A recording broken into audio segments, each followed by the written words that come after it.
The morning light filtered through the floor-to-ceiling windows of Crawford and Associates, casting long shadows across the marble lobby. I stood at the espresso machine in the executive break room, watching steam curl from my cup as the familiar sounds of a high-end consulting firm came to life around me. Keyboards clicking, phones ringing, the soft murmur of strategic discussions that shaped million-dollar mergers. I'd love to know which corner of the globe you're watching from. And if this story speaks to you, make sure to subscribe.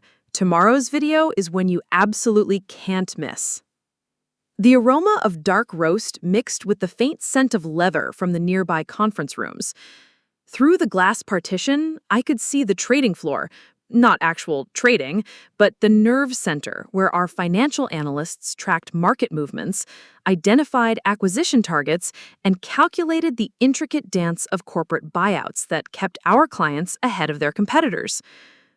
A red notification blinked on the display mounted near the coffee station. Market volatility in the hospitality sector, 3 hotel chains showing weakness. I made a mental note, filing it away with the dozens of other market signals I processed daily. My mind worked like a financial radar, constantly scanning for opportunities others missed. The elevator doors opened with a soft chime, and the atmosphere in the break room shifted like air pressure before a storm. Patricia Blackwood emerged, her Louboutin heels striking the polished concrete with military precision. Her steel gray hair was pulled back in a severe chignon, and her navy Armani suit fit like armor. Her eyes, pale blue and calculating, surveyed the break room like a general inspecting troops.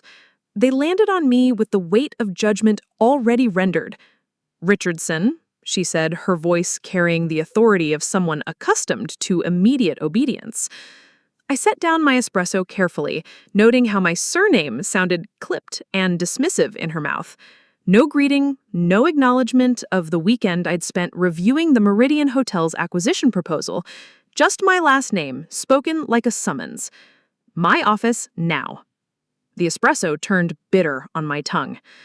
I followed her across the main floor, past the research cubicles where junior analysts hunched over Bloomberg terminals, past the glass-walled offices where partners conducted client calls worth more than most people's annual salaries. The conversations didn't dim as we passed. They stopped entirely. Everyone had learned to read Patricia's moods, and this particular stride meant someone was about to be carved up with surgical precision. Her corner office commanded a view of downtown Chicago's financial district, Lake Michigan gleaming in the distance like polished steel. The morning sun reflected off the Willis Tower, creating geometric patterns on her mahogany desk. In the center sat a single manila folder, thick with documents and marked with my name in Patricia's precise handwriting. "Sit," she commanded, already settling into her executive chair like a queen assuming her throne. I took the smaller chair across from her, feeling the morning coolness of the leather through my blazer. The only sound was the whisper of paper as she opened the folder with the deliberate care of someone performing a ritual execution. Patricia leaned back, her manicured fingers steepled. The termination document spread between us like evidence in a trial. Her voice carried the smooth precision of someone who'd delivered bad news to Fortune 500 CEOs without flinching. "Sophia," she began, using my first name now with calculated intimacy. "I've been reviewing your performance metrics and your strategic approach." She paused, letting the words hang in the air like smoke from an expensive cigar. "You're undeniably intelligent. Your financial modeling is technically sound, but you lack the instinctive understanding of how business really works." She narrowed her eyes slightly, studying my reaction like a scientist observing a specimen under a microscope. "You overthink market dynamics. You get lost in spreadsheets and projections, when what we need is bold decision-making. And frankly," she leaned forward, her voice dropping to a conspiratorial whisper, "women simply don't understand business the way men do.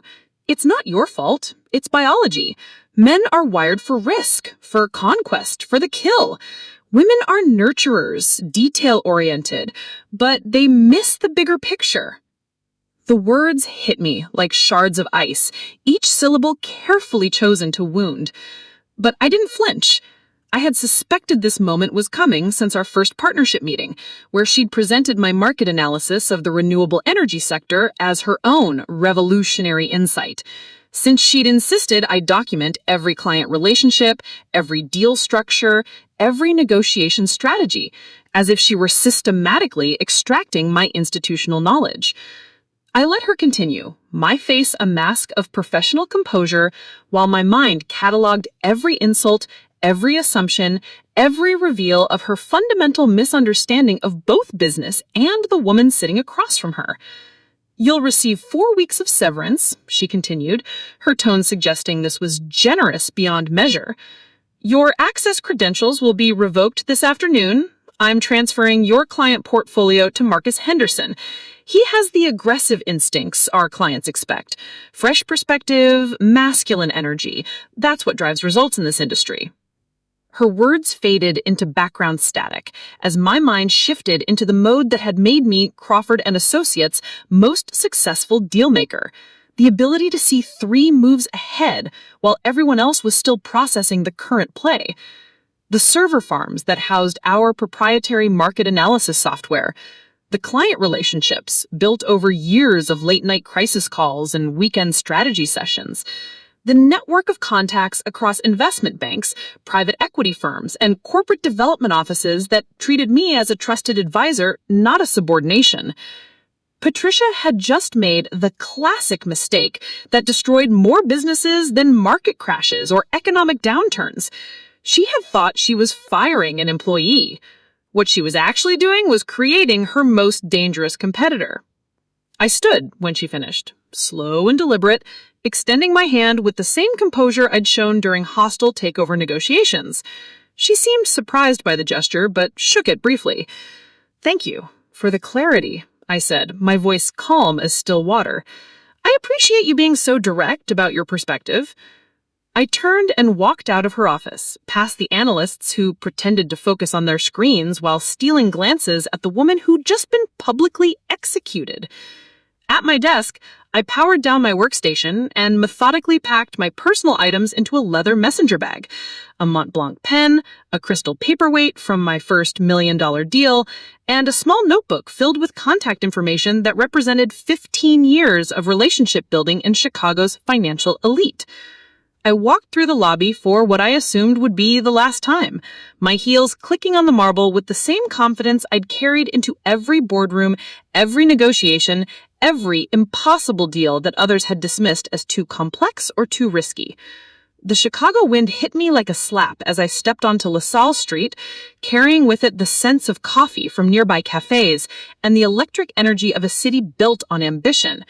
In my bag, I carried something more valuable than any severance package, a complete understanding of Patricia Blackwood's fatal flaw. She believed that business was about aggression and dominance, that success came from commanding respect through intimidation. What she didn't understand was that the best deals weren't conquered, they were cultivated. They grew from trust, from understanding market psychology, from seeing opportunities that others missed because they were too busy posturing. Patricia thought she'd just eliminated a threat to her authority. What she was actually doing was forcing me to stop thinking like an employee and start thinking like an owner. As I walked toward the parking garage, I felt the familiar sensation that preceded my best strategic moves. The quiet certainty that came from seeing the entire board while your opponent was still focused on the next move. I wouldn't make a scene. I wouldn't send angry emails or badmouth Patricia to former colleagues. I would do something far more devastating. I would demonstrate exactly how much a woman could understand about business. The underground parking garage echoed with the sound of my heels as I approached my BMW. The cool concrete and fluorescent lighting reminded me of the late nights I'd spent in similar spaces, taking phone calls with Tokyo and London markets, while Patricia was probably at charity galas, networking with people who would never write her the checks that mattered. I slid into the driver's seat, letting the leather embrace me as I started the engine. The dashboard illuminated with soft blue light, and I caught my reflection in the rearview mirror. For the first time in months, I looked relaxed. The tension that had been building since Patricia's arrival, the constant second-guessing, the subtle undermining, the exhausting need to prove myself daily, all of it melted away. I wasn't going to fight for my old position. I was going to make it irrelevant.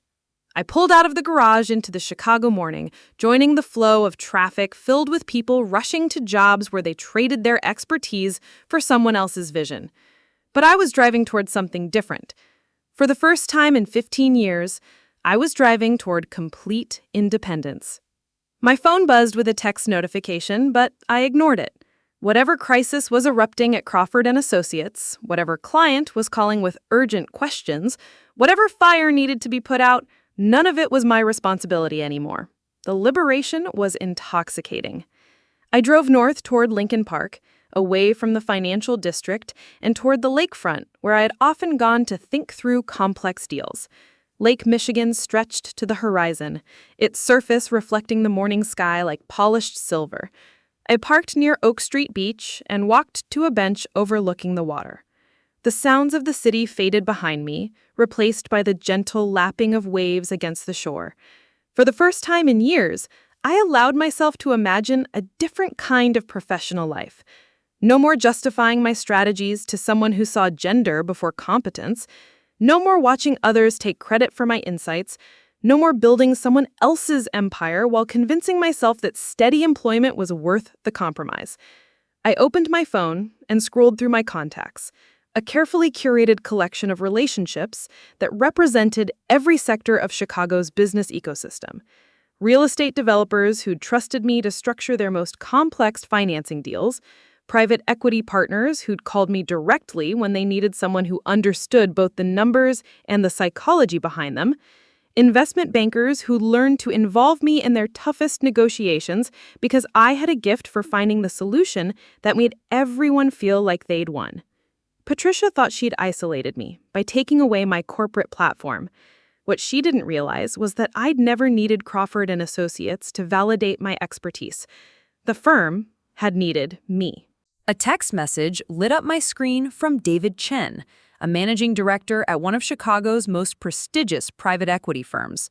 Sophia, heard through the grapevine you might be making a change? Coffee this week? Have a proposition that might interest you. I smiled, watching the sunlight dance on the water. The Chicago business community was smaller than people realized, and news traveled fast, especially when that news involved Patricia Blackwood making another strategic miscalculation. I typed back, "Thursday morning works, let's discuss opportunities." Within minutes, 2 more messages appeared. Sarah Martinez from Meridian Capital Partners, James Foster from Wellington Development Group. Word was spreading that I was available, and the market was already responding. But as I sat watching the waves roll toward shore, I realized I didn't want to simply trade one corporate master for another. Patricia's dismissal hadn't just freed me from her authority, it had freed me from the entire paradigm of building wealth for other people while accepting whatever scraps they deemed appropriate. I stood up from the bench, feeling the lake breeze ruffle my hair, and made a decision that would have seemed impossible 24 hours earlier. I wasn't going to join another firm. I was going to build my own. That evening, I sat in my Lincoln Park condo, laptop open on the dining table that overlooked the city lights.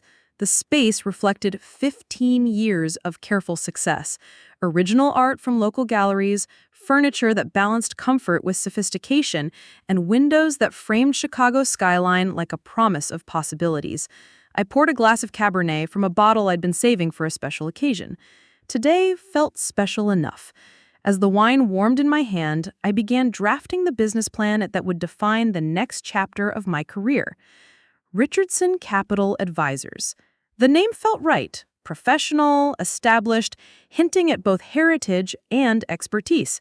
I sketched out the framework for a boutique investment firm specializing in mid-market acquisitions, particularly distressed assets that larger firms overlooked or deemed too complex.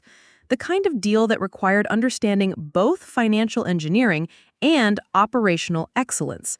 The kind of deal that would announce Richardson Capital Advisors to the market in a way that no amount of marketing could achieve. I closed my laptop and walked to the window, looking over the city that had shaped my career. Somewhere in a downtown high-rise, Patricia was probably reviewing reports and congratulating herself on eliminating what she saw as a threat to her authority. She had no idea that she'd just created something far more dangerous, a competitor with nothing left to lose and everything to prove. 3 weeks later, I was signing the lease on office space in River North, 2 floors below Crawford & Associates' main offices. The irony wasn't accidental. I wanted Patricia to know that I hadn't slunk away to nurse my wounds. I'd set up shop in her backyard. The space was smaller, but more elegant. Exposed brick, floor-to-ceiling windows facing the Chicago River, enough room for the carefully selected team I was assembling. Jennifer Walsh, a brilliant financial analyst who'd been underutilized at Goldman Sachs. Thomas Rivers, a former McKinsey consultant who specialized in operational turnarounds. Carmen Santos, a legal counsel who understood the intricacies of distressed asset acquisitions better than anyone in the city. Each of them had left prestigious positions to join something that existed only on paper and in my reputation. It was a testament to what Patricia had never understood, that people don't follow titles or corporate hierarchies. They follow competence and vision. My phone buzzed with a text from David Chen, the private equity partner I'd met for coffee the previous week.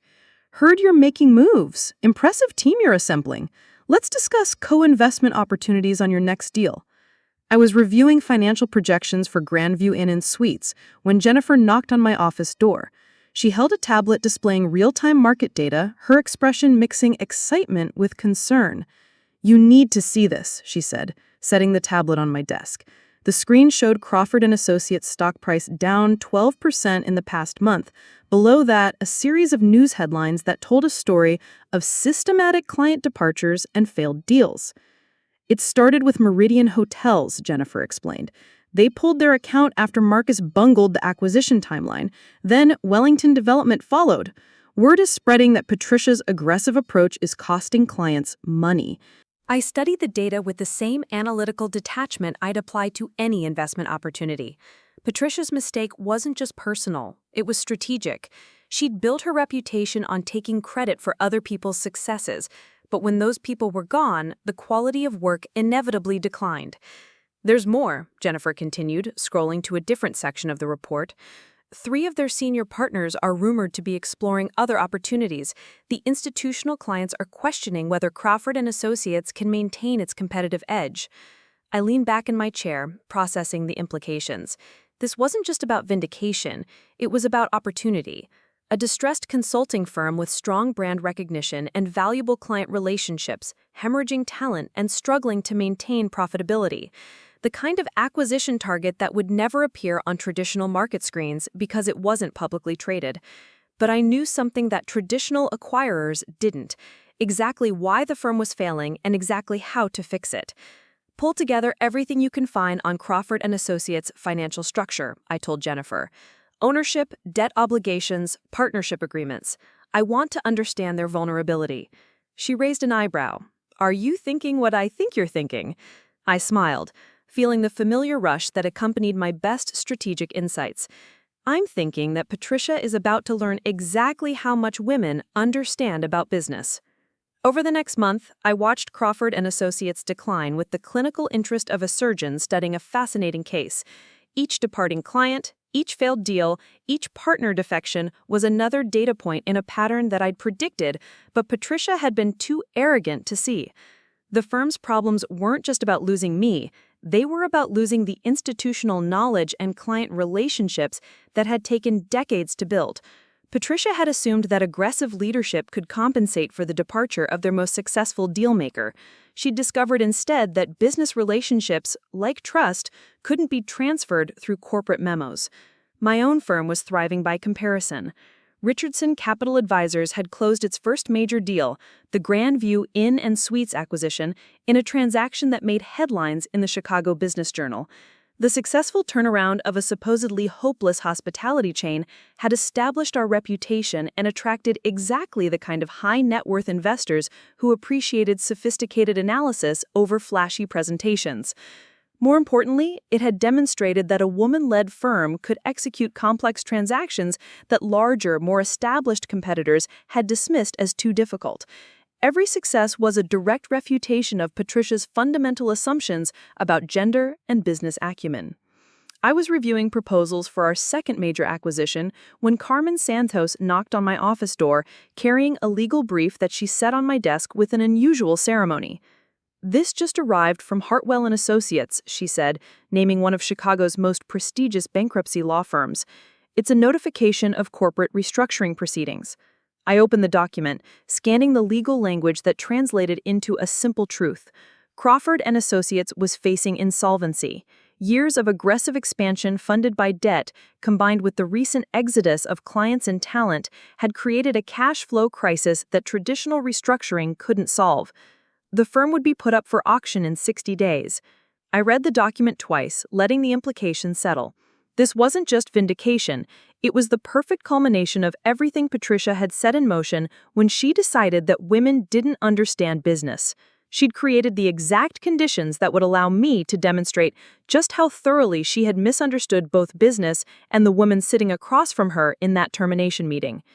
"Carmen," I said, looking up from the legal brief, "I need you to prepare acquisition documentation for a competitive bid." She smiled, understanding immediately. "You want to buy Crawford and Associates?" "I want to buy the firm that fired me for being a woman who didn't understand business, and I want to do it in a way that makes Patricia understand exactly how wrong she was." The next 6 weeks were a masterclass in strategic patience. While other potential acquirers focused on Crawford and Associates' tangible assets, office space, equipment, existing contracts, I focused on something far more valuable, the opportunity to reconstruct the firm around principles that Patricia had dismissed as feminine weaknesses. Collaboration over dominance, long-term relationships over short-term aggression, analytical depth over superficial confidence. The very approaches that had made me successful and that Patricia had used to justify my termination. I assembled a bid that was precisely calculated, high enough to win the auction, but structured in a way that would allow me to rebuild the firm's culture from the ground up. More importantly, I crafted the acquisition to include a specific provision that would require Patricia, as the outgoing managing partner, to personally transfer operational control to the new ownership. She would have to hand over her company to the woman she'd dismissed as biologically incapable of understanding business. The auction was held in a downtown conference room that I'd visited dozens of times for client meetings during my years at Crawford. The irony of returning as a potential owner rather than an employee wasn't lost on anyone present, least of all Patricia. She sat at the respondents' table, her usual armor of expensive suits and calculated confidence replaced by the gray pallor of someone watching their empire crumble in real time. When the auctioneer announced that Richardson Capital Advisors had submitted the winning bid, her face went through a series of expressions that would have been comical if they weren't so perfectly representative of her fundamental miscalculation: shock, disbelief, then the dawning realization that the woman she'd dismissed 6 months earlier was now her new employer. The transfer ceremony was brief and professional. Patricia signed the documents with mechanical precision, her hand barely trembling as she transferred legal ownership of the firm she'd spent 2 years building and 6 months destroying to the woman whose competence she had questioned based on gender rather than results. When she handed me the keys to the executive offices, she finally spoke. "I underestimated you," she said, her voice carrying none of its former authority. "I thought you were too analytical, too focused on details to see the bigger picture." I accepted the keys with the same calm professionalism I'd maintained throughout our entire relationship.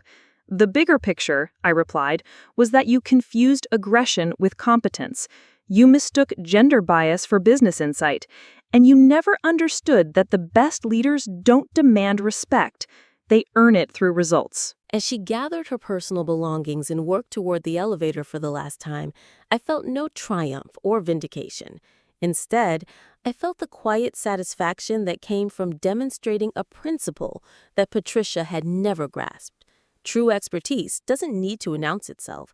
It simply delivers results that speak louder than any corporate hierarchy.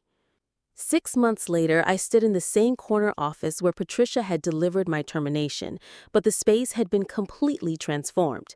The intimidating mahogany and leather had been replaced with collaborative workspaces and transparent glass that emphasized openness over hierarchy.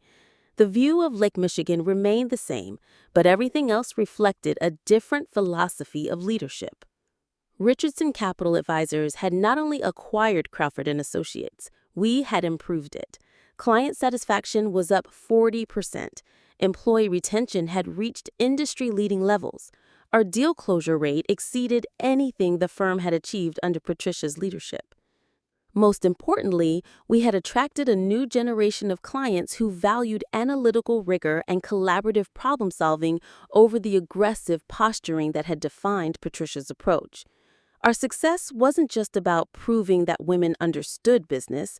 It was about demonstrating that the best business leaders, regardless of gender, succeed through competence rather than intimidation. My phone buzzed with a call from Jennifer, now serving as my chief operating officer in the reorganized firm. "Sophia," she said, excitement evident in her voice. "Fortune just called. They want to feature our turnaround story in next month's issue. The angle is how companies can rebuild after leadership failures." I looked out at Lake Michigan, watching sailboats navigate the afternoon breeze with the same kind of strategic precision that had defined my approach to business. The water reflected the sky like polished metal, creating the illusion that boats were sailing through clouds rather than water. "Tell them yes," I said, "but make sure they understand this isn't a story about revenge. It's a story about what happens when competence replaces arrogance as the foundation of leadership." Because that was the real lesson Patricia had never learned. Business isn't about dominating competitors or intimidating employees into submission. It's about understanding markets, serving clients, and building organizations that create value rather than extracting it. It's about proving your worth through results rather than rhetoric. And sometimes the best way to demonstrate that understanding is to buy the company that once questioned whether you had it in the first place. The afternoon sun streamed through the windows of what had once been Patricia's office, illuminating the success that proved exactly how much this woman understood business. Outside, Chicago hummed with the energy of ambition and opportunity, and I was finally exactly where I belonged, not as someone else's employee, but as the architect of my own empire. The market, as always, had delivered its verdict with perfect clarity. Competence had won. Vision had triumphed over prejudice, and the woman who supposedly didn't understand business was now teaching an entire industry exactly how much she'd always known. Looking for more? We've got 2 amazing stories ready for you right on screen. If this one touched you, these are absolutely worth your time. Click to watch them now. And hey, subscribe and hit that bell to never miss our latest uploads.